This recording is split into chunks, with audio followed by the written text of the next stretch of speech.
teman-teman, kenalin aku Rahma. Di video aku kali ini aku mau membahas mengenai teori Crumbles. Nah, pernahkah kalian merasa bingung menentukan cita-cita atau pekerjaan yang ingin ditekuni di masa depan? Ternyata pilihan karir kita itu gak hanya dipengaruhi oleh bakat dan juga kemampuan loh, tapi dipengaruhi oleh pengalaman hidup, lingkungan, serta kesempatan yang datang secara tidak terduga. Pada video kali ini, aku akan membahas mengenai teori Crumbles, yaitu teori yang menjelaskan bagaimana seseorang membentuk pilihan karir melalui proses belajar dan pengalaman hidup. Melalui video ini, kita akan mengenal faktor-faktor yang mempengaruhi karir, proses pengambilan keputusan karir, serta bagaimana memanfaatkan peluang yang muncul dalam kehidupan kita. Yuk simak penjelasannya sampai selesai.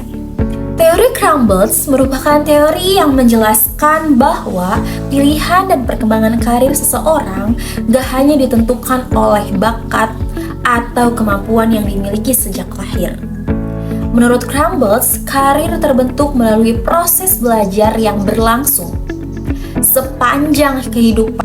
Artinya, setiap pengalaman yang kita alami baik di sekolah, keluarga, lingkungan, pertemanan, maupun masyarakat itu dapat mempengaruhi cara kita memandang pekerjaan dan menentukan pilihan karir di masa yang akan datang.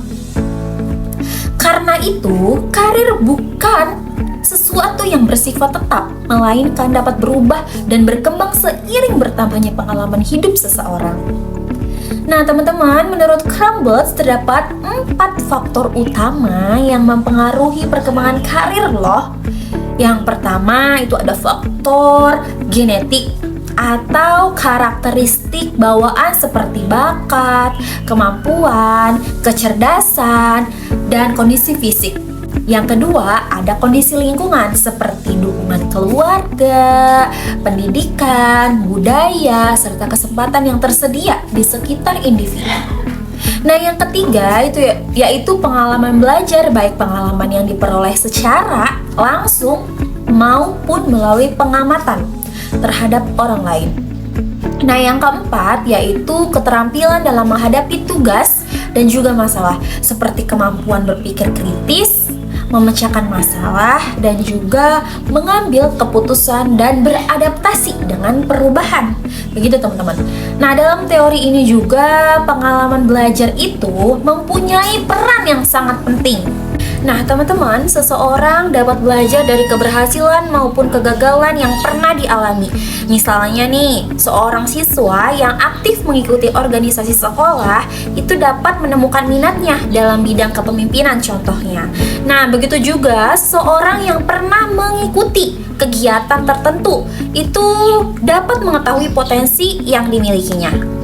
Nah, pengalaman-pengalaman tersebut akan membentuk keyakinan diri dan memunculkan minat yang akhirnya mempengaruhi keputusan karir yang diambil oleh individu tersebut. Crumbles juga memperkenalkan konsep plan happens tense, yaitu gagasan bahwa kejadian yang tidak direncanakan dapat menjadi peluang besar dalam perjalanan karir seseorang. Nah, terkadang juga seseorang mendapatkan pekerjaan, pengalaman, atau kesempatan baru itu dari peristiwa yang sebelumnya tidak pernah direncanakan atau tidak terduga. Oleh karena itu, teman-teman, kita perlu mempunyai sikap terbuka, rasa ingin tahu, keberanian mencoba hal baru, dan kemampuan beradaptasi agar dapat memanfaatkan peluang yang muncul dalam kehidupannya. Dalam bimbingan dan konseling karir, teori Crumbles juga dipakai untuk membantu individu memahami dirinya sendiri dan mengenali faktor-faktor yang mempengaruhi pilihan karirnya. Nah, konselor itu bisa nih membantu siswa mengeksplorasi pengalaman yang pernah mereka alami, memahami minat dan kemampuan yang dimiliki, juga melatih keterampilan dalam mengambil keputusan karir. Nah, dengan demikian siswa juga dapat lebih percaya diri dalam menentukan arah masa depannya dan lebih siap menghadapi perubahan di dunia kerja yang terus berkembang. Nah, itu dia video aku kali ini mengenai teori Crumbles. Semoga ini bisa bermanfaat untuk teman-teman semua. See you di next video.